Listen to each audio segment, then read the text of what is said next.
Hello everybody, my name is Marlo and welcome back to TekTopia, where today we are starting a brand new village. And you can probably guess what that village is going to be from the title and the thumbnail and where we currently are.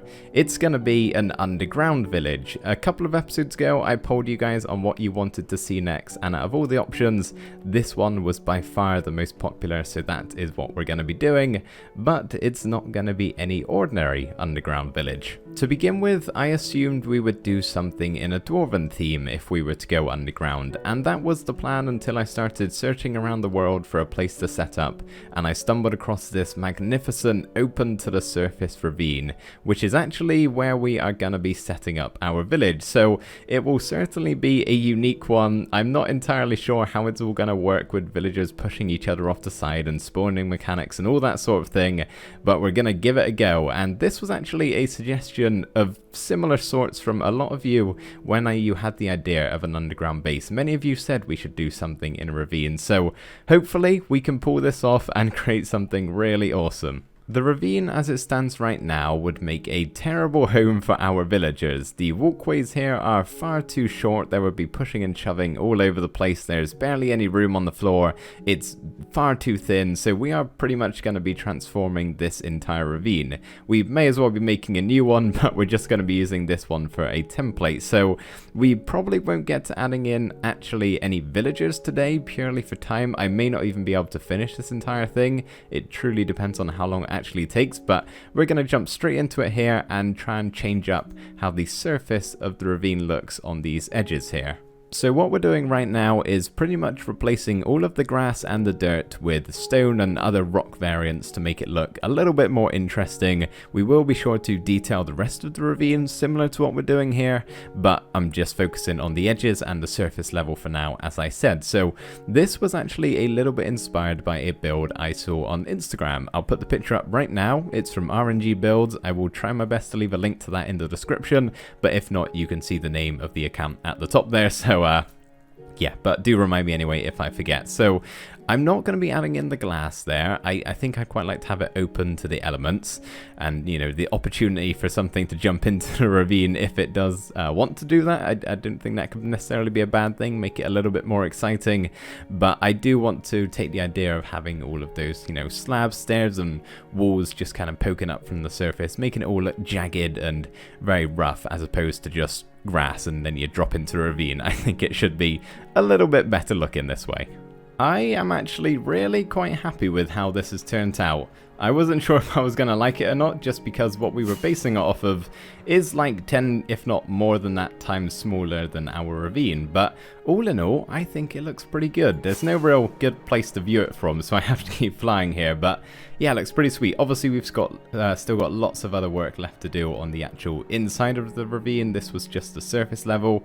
I'm curious what it looks like if we actually walk around. Like, yeah, this looks awesome from the side. I love this. And there's probably still some tweaks I'll make like throughout the rest of the episode and probably just throughout the entire village. Say something looks a little weird. I'm trying to find like a block. All of that over there looks weird. I know I'm going to change that up, but say maybe I want a stone block there, then I can put it down. But that's just minimal tweaks that I'm going to do off camera. You guys probably won't even notice it. But real quick, I just want to mention, in regards to adding the glass in, which I'm not going to do, and I kind of just want to explain why that is. In the photo that I showed you earlier, that was one layer of glass, all on the same level. Our ravine here kind of slopes down and it wouldn't get connected textures or anything like that. I think it would generally look pretty weird. So yeah, we're going to be leaving it open to the elements, but honestly, I think it looks pretty cool that way. Just wanted to mention because I know some of you would like the idea of actually having a glass roof. So what I've got to do now is basically make this entire ravine a whole bunch more livable. If I can just get a good spot up here maybe, yeah, this should be fine. So right now, this is not particularly good to move villagers into. It's far too thin. There's just really not a whole lot of room. So I'm going to pretty much drag out the walls. It's going to be like a gradual slope, which is why I haven't detailed them too much. I've only gone down like to the second or third block, I'm just going to kind of bring them out a little bit and make it much more wider. So obviously right at the bottom, it's going to be, you know, pretty wide. There's going to be lots of room down there. Not too much, so it doesn't look like a ravine anymore, but it's going to be like a gradual slope going downwards, right? So I'm going to have to make the ravine bigger, which I imagine is going to be a pretty big project. I have to set up the beacon for that one, I think. And the other thing I want to do is make these kind of edges we've got on the ravine. Obviously they kind of generate with several of them.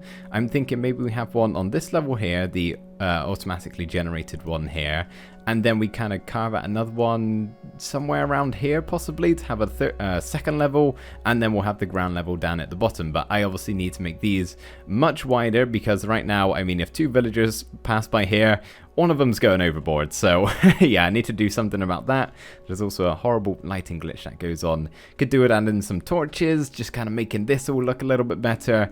I basically got to reinvent this entire ravine. So this next time lapse, if I'm able to do it, is going to be a pretty big one.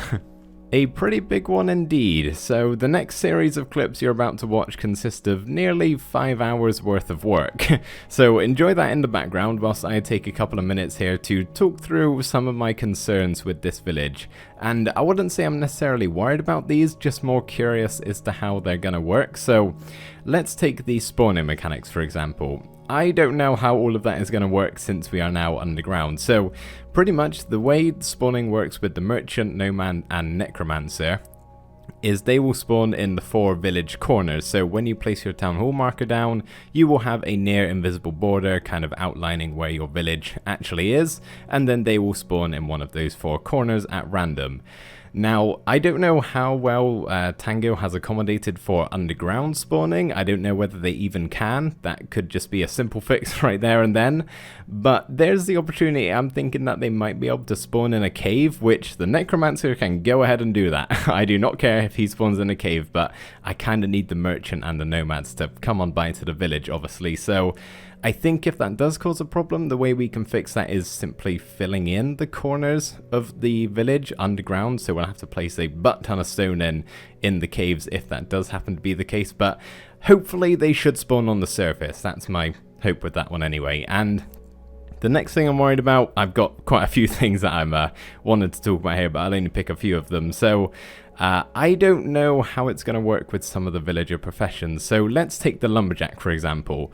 They harvest trees that are in the village border, right? And I could make them a giant tree farm underground that they could chop away at, but they're going to see every single tree on the surface that is in the village, and they're going to want to go chop it down. So that's fine in the daytime, but as soon as it gets a little bit to nighttime and they could be kind of far away from the village, or the ravine I should say, there's a chance they could be at risk there, which is kind of scary. I'll have to maybe keep an eye out for that sort of stuff. And then like the ranchers will obviously want to go grab the animals from on the surface. I don't know. I'm just a bit worried they're going to get caught and then try and like rush back into the village and then fall into the ravine. I don't know. This whole idea is going to be very unsafe. Our previous 2 villages of Mecklen's-Vale and Asteria were very well kind of guarded and just a safe place for the villagers, Asteria especially. This one, not at all. I mean, we have the entire open top of the ravine just open to the elements. A zombie could just drop in whenever they like. I've tried to shape it in a way. We'll take a closer look here in a second, but tried to shape it so they're not actually able to do that and fall onto the pathways. But yeah, I don't know. We have never had a villager die in this series, but I think this time round that might just change.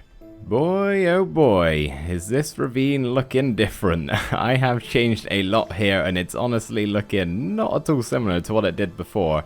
I'm going to walk you through everything I've done here kind of gradually. There's a lot I want to talk about, and I guess we should start with just the general size of it. I mean, look, it's like 2 if not 3 times the size of what it was originally. That stone block down there, by the way, is where my beacon is. I've just covered up for now so we don't have a giant beam coming out of the center, but yeah, it's very large. So as far as space is concerned, we should have plenty of room for everything we want to. And all of the buildings, by the way, I can't remember if I've said this or not, it's been a while since the last clip.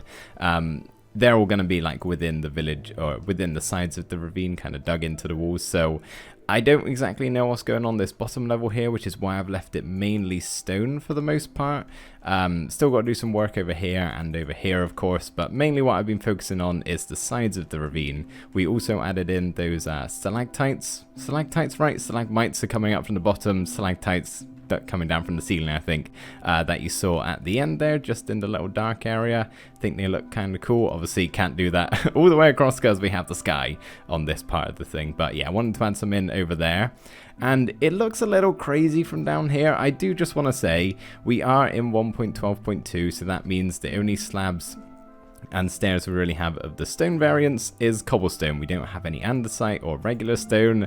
So yeah, if this were to be in a newer version, I obviously would use a lot less cobblestone than what we have here, but I've tried to make it not look quite as blocky, and I've placed in just a lot basically. There's quite a lot going on. It looks kind of messy, but I think it works. In this ravine, we have pretty much 4 different levels to build stuff on. We've got the first one up here, which is a little bit thinner than the rest. Not by a whole lot, but it's a tiny bit. In fact, it's barely noticeable now I mention it. But we got the first one, the second one, the third one down there, and obviously the bottom floor. So yeah, as I said, we're going to have all of the buildings in amongst the walls here. Some sort of doorway and entranceway. Haven't really figured that out too much. Of course, I will put some fences along here so they can't push each other off, but there's no real need to add that in just yet. And we will have some walkways like stretching across the village, which across the pathways, sorry, I should say, which honestly I think is going to look really cool looking down here. Just having a few of them, not too many, maybe even just one per each level could look kind of cool.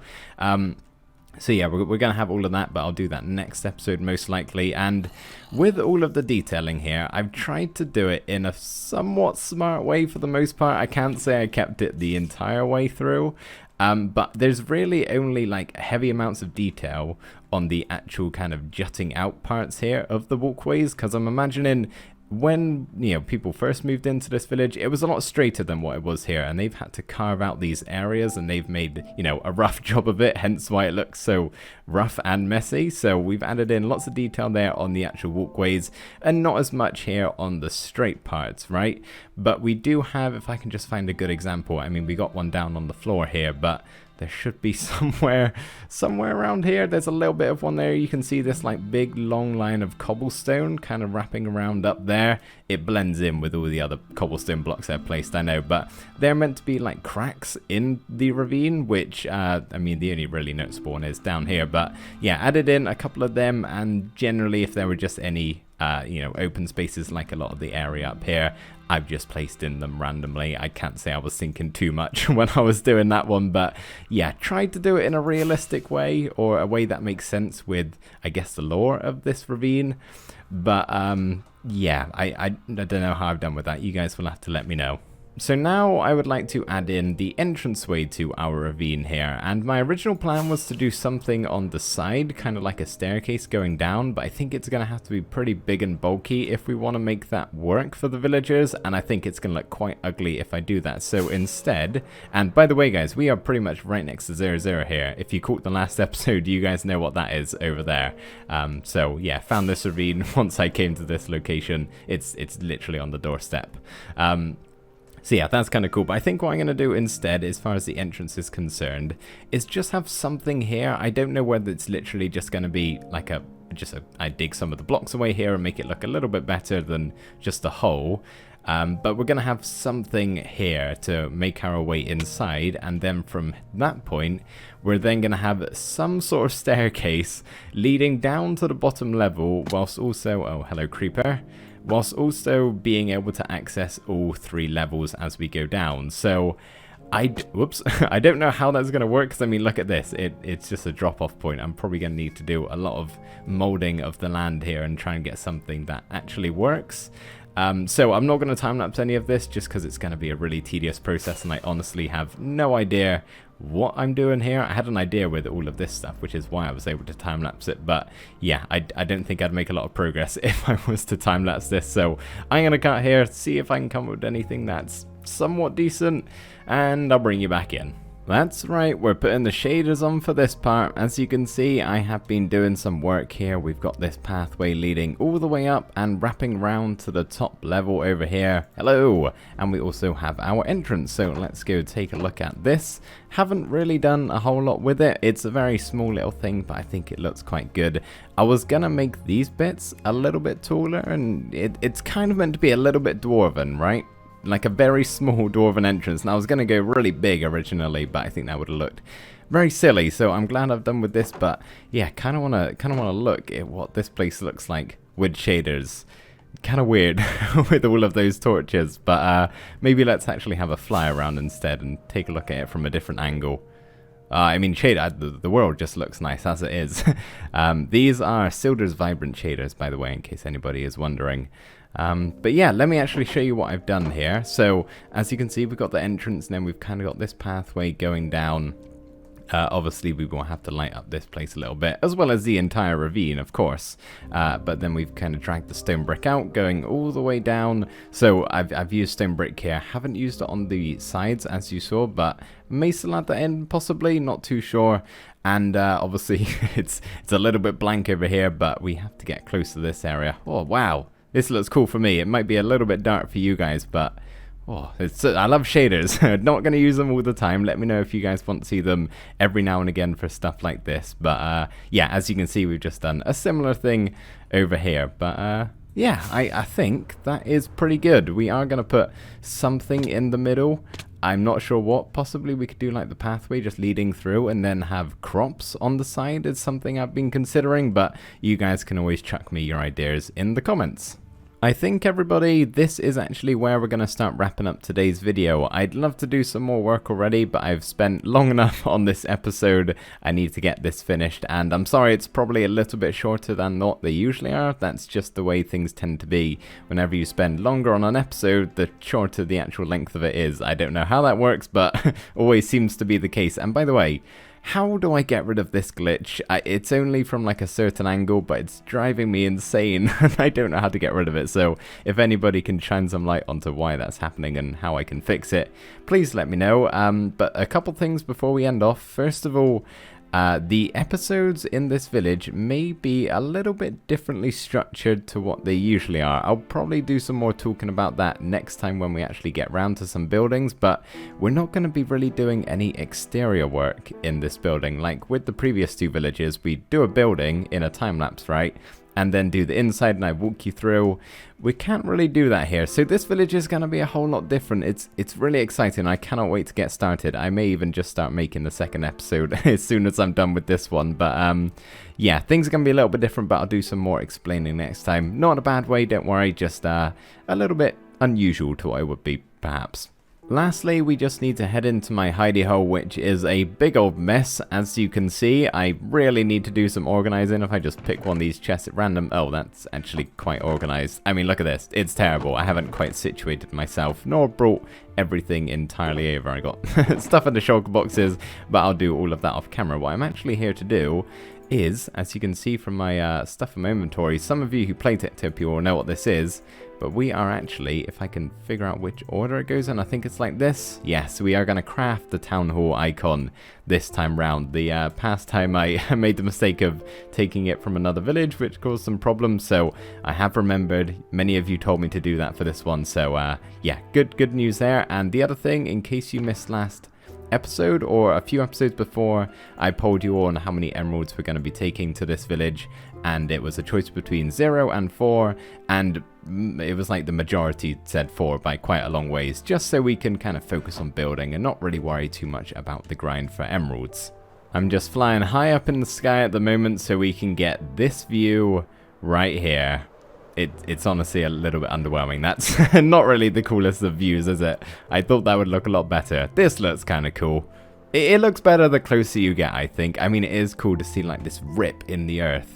I mean, it was there already with the ravine, but yeah, today's episode has just made it look so much cooler. I'm really happy with how this is looking. It's given us a great starting point to build this village in. But yeah, guys, anyway, that is going to be it for this episode. I really hope you did enjoy it. A lot of time and work has gone into this one. So thank you ever so much for watching, and I will see you next time. Bye for now.